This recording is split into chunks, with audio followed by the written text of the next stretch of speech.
Thanks so much for coming.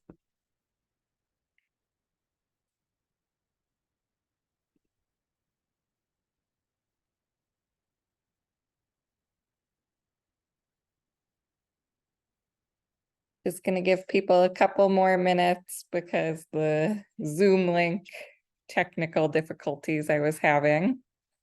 See if some more people can join.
Hello, thanks for joining. Do you see my There we are. presentation? Yay. How you doing? I'm annoyed with my technical difficulties. I hear you. I did not realize that the Zoom link didn't get sent out earlier. Yeah, I think that was part of the many problems I was just having. Yeah, makes sense. Um, do you see my Canvas screen right now? Yes. I mean, it's just blank, but I Okay, see a browser with canva.com design. There, and there's your Google. okay. There it is. Let me pull my presentation back up.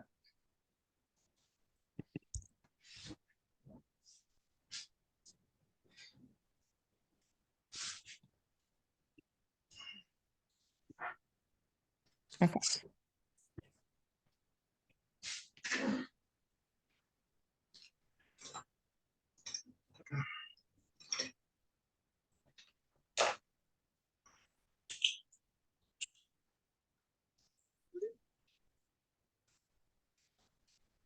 Okay, I'm gonna send out the passcode for just a minute to everybody, and then we'll get started. Yeah, I'm in no hurry, so Thank you for don't understanding. Learning don't mind me. opportunity. I do IT for a living, so I get it.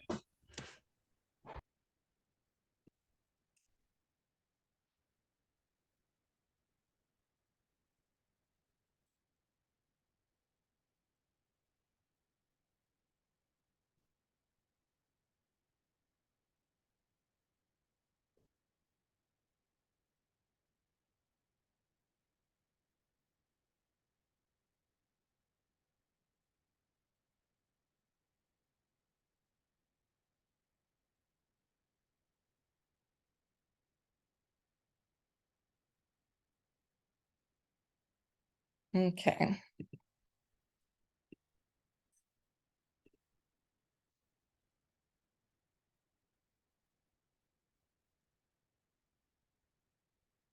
Well, thank you guys so much for joining. I'm so sorry about the technical difficulties. But I just appreciate your time so much. So I'll go ahead and get started, and if people trickle in, that's okay.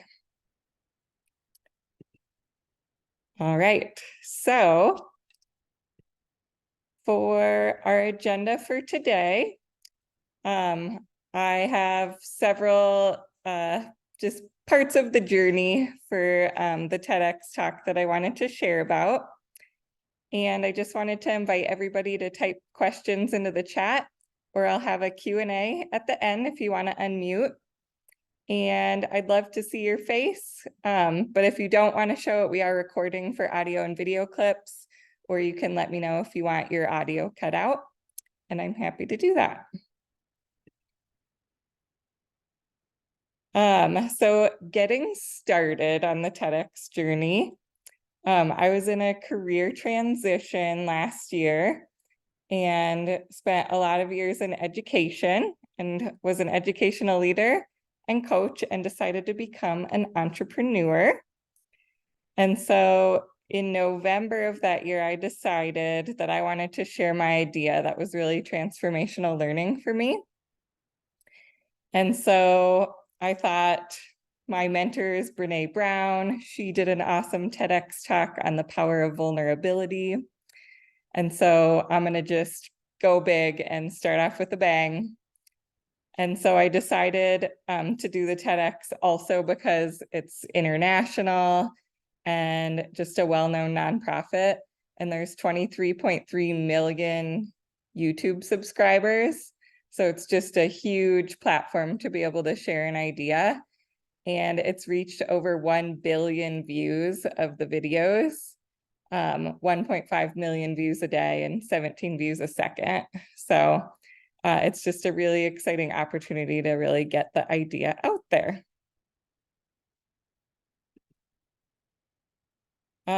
So last January, I began my coaching program, and it's a year-long program. I actually joined in November, but January was when I started with the intensive trainings. And it did get delayed a little because in November, on the day that I was supposed to have my onboarding meeting, my grandpa actually passed away. And so I canceled the meeting, and I was a little bit nervous that maybe there would never be a really good time to do it. But I was able to pick back up in a little bit and join in the intensive in January with full day virtual whole group and small group coaching and drafting our application responses and getting feedback in small groups and breakout groups. And then a talk writing 2-day intensive in February. So it just provided a community of accountability partners and some structure and guidance for me to get going. And I was told that I would need at least 87 applications, that was the average for what it took to get invited. And I ended up submitting 30. And it went in waves where I would sit down and get a chunk of them done, and then life would happen and I'd pause for a couple weeks, and then I'd re-engage and start to apply.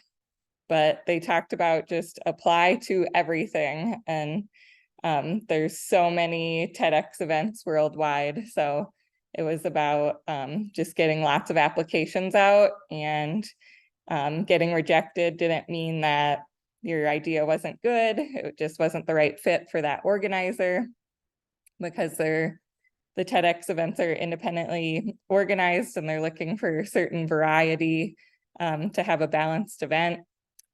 And some of the sample questions, each application was different, but it often said something like, in 200 words or less, what is your idea? How is it unique? Why are you the right person to speak on this topic? Or what's your speaking experience?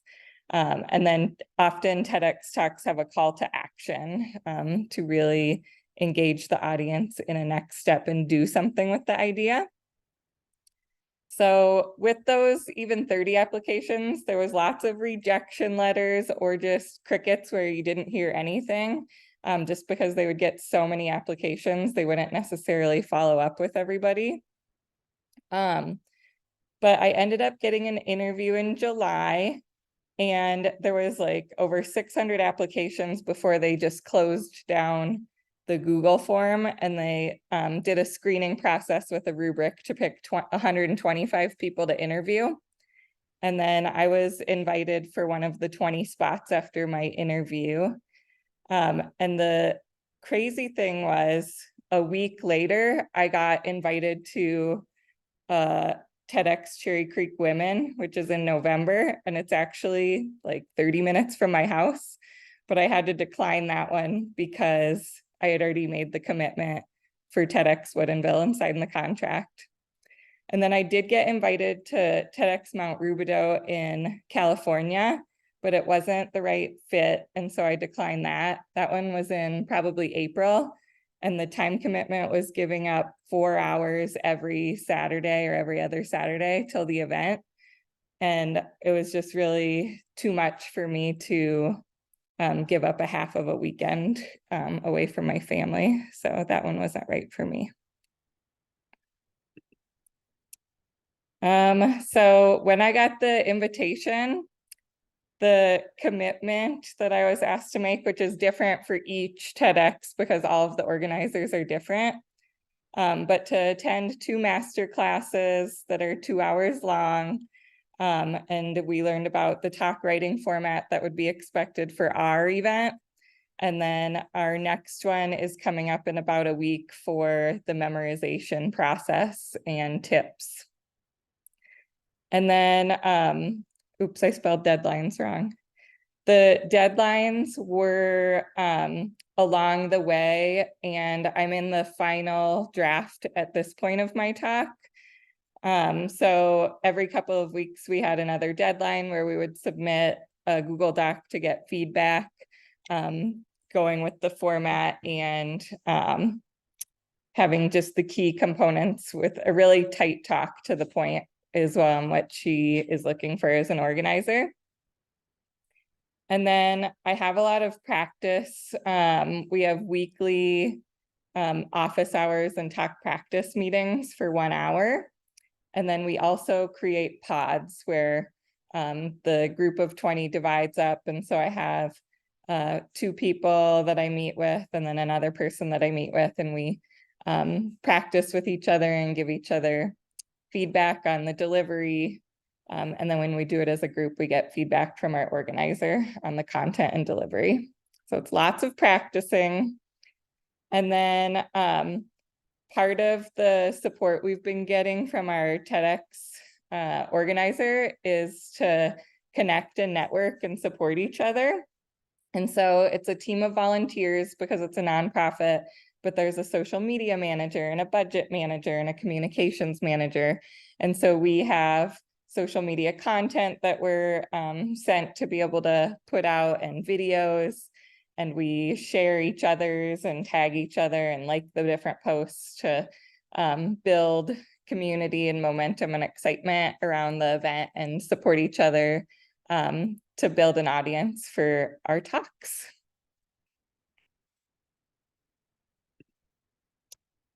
And so the talk writing process, we had to choose a really specific target audience. The narrower, the better. And so my target audience is gifted women who work. And the structure is really an emotional journey. And so there's certain parts of the talk where we're expected to share a story that will connect with the audience to bring them up and feeling joy or peace or connected, positive emotions that are more comfortable. And then there's a certain part of the talk where it's designed to make the audience feel uncomfortable, whether it's sad or angry or upset. And the main point and call to action at the end have to be really clear, 1 sentence main point that the whole talk is around. and a 1-sentence or 2-sentence call to action that's really small and specific that people can do. So that's been a big part of the talk writing process, is really narrowing down the idea, because in my mind, everything is interconnected and it's so hard to pick just one thing to really focus on. And then every draft, I create a video recording and send it to my organizer to get feedback on my delivery and pacing and pausing and breath and meeting all of those deadlines. So it's a big time commitment to really nail the talk. The live event is at Wagner Performing Arts Center, which is in the Seattle area. And so we're expected to arrive in Seattle on October 12th, a full day in advance from our rehearsal evening, to be able to get settled in, and in case there's any flight problems. And then our rehearsal in the evening is gonna, we're not gonna be able to do our entire talk because we have 20 speakers that are all in a 5 to 9 minute talk, and we're really gonna just get a few minutes to test out the mic and practice going on and off, and be able to take some pictures. And then the big day is a 5-hour event from noon to 5. And so on October 14th, there will be 20 speakers going in 4 groups of 5. We have MC, Frank King, who's going to be kind of introducing us, and he's also a comedian. And then the 5 people will give their talk, and then there will be a break for maybe 25 minutes in the lobby, so people can go up and connect with the speakers and talk to them, and then the next 5 will go. So I'll be in the audience for 3 groups of 5, and then when it's my group of 5, I'll be in the green room, and then afterwards, for that break, I'll be out networking and connecting with the audience members. There's 100 tickets, even though the Performing Arts Center is bigger than that. The TEDx license that was bought limits it to 100 tickets for the live event. And then we have a celebration as a group with all the speakers and volunteers after the event ends at 5 p.m. around dinner time. And then my husband and I are going to stay until Monday to get to just explore the area and enjoy. So here's some of the connecting and sharing that I've been doing from the coaching that I've been getting from my organizer, who's a business strategist. I do have a marketing specialist, Alexa, who's been amazing help. So there's a picture of her there. I gave a presentation for a Mensa event in the Denver area, and shared information about my TEDx in their newsletter. Polka Dot Powerhouse is a women's entrepreneur networking group that I meet with monthly. I also have an empowerment coach named Marta Spurk that supports me. I'm a part of the Colorado Neurodiversity Chamber of Commerce and do networking events to connect with other business owners. And that's the first Chamber of Commerce specifically for neurodiversity, which connects with my topic and my business. And then I get free consulting and trainings from the Small Business Administration. So they've been supporting me with learning how to get the word out and connect with others. And then on the left, I went to Podcast Movement Conference in Denver. It was a 4-day conference a couple weeks ago, and connected with several podcasters to be a guest to share my message and journey and idea. So I was already a guest on Painting Your Path podcast, but it doesn't get released until the end of October. Right now it's getting edited. And then the Don't Shrink to Fit podcast, I'm going to be on the 12th of October, and then it'll get released after it gets edited.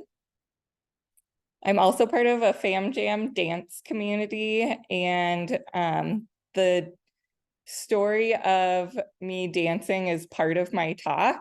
And so they've been supportive of me and just been there for my time to be able to move and do something just for me that's not work. So I go to that 1 to 2 times a week. And then Betty Conversations, I recorded, I went to College of St. Benedict in Minnesota. And so they record conversations with alumni about their journeys and the impact of their college education.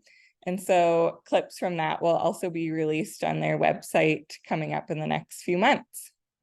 So there's lots of ways that I'm working to connect with others and share my journey and idea. And so the video on YouTube, there's several steps for it to actually get released online after the live event, where anybody can watch it who doesn't have tickets. And the first few months, it's just waiting. TED, the organization, does some editing and fact checking before it gets released, make sure that it's not pseudoscience.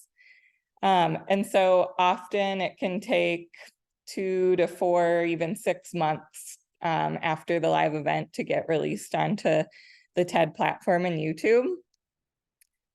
So once it gets released, the YouTube algorithm increases to get it out to more people if people watch it from beginning to end and don't stop in the middle of it.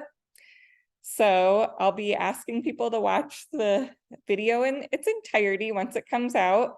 And then it also helps the algorithm to get it out to people when you like, comment, and share with others. And I have a goal of 10,000 views. So to connect and support me in my journey, you can email me at teamneurodivergent@gmail.com or go to my website at teamneurodivergent.com. And then I'm also on Facebook and LinkedIn, and I have business pages that you can follow. Or if you're in the Westminster area, can connect in person, get some coffee or go for a walk. And then the partners that I need, the TEDx Woodinville is looking for sponsors, the organizations that want to get advertising and be able to support it. It's a nonprofit and it's all volunteer run, or donations from individuals or organizations to help offset the costs. And then any partners who are willing to share the video with their network or audience or organization. So thank you so much for taking time to come to learn about my TEDx journey. And I just wanted to open it up for any questions or comments. That's everything.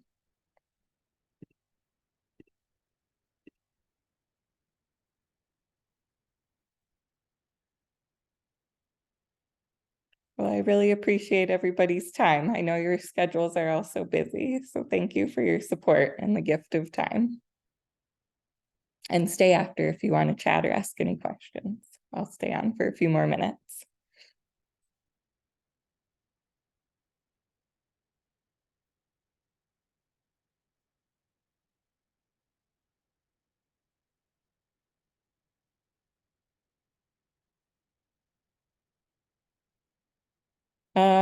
Yes, I do have to memorize my whole talk. There is an accommodation for somebody who I think they are dyslexic and struggle with memorization. And so they've gotten permission to bring their own teleprompter. And so that's a possibility, but the organizer encouraged us, if we're just afraid of memorizing, to give it a try. Because if you kind of slip up in reading the teleprompter, it can throw you off even more. And she has a method that she's going to be teaching us to be able to memorize it and just practice a lot. And so I'm going to attempt and see how it goes, but I think it's possible. Thanks for that question.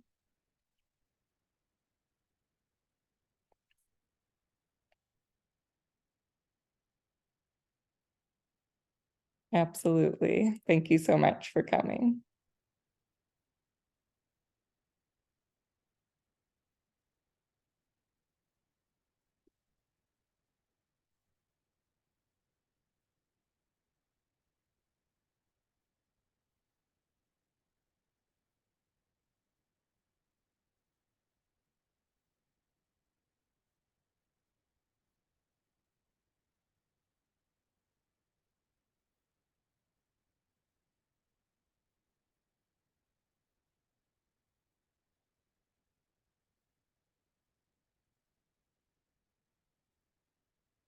All right, everybody. Thank you. Have a great night.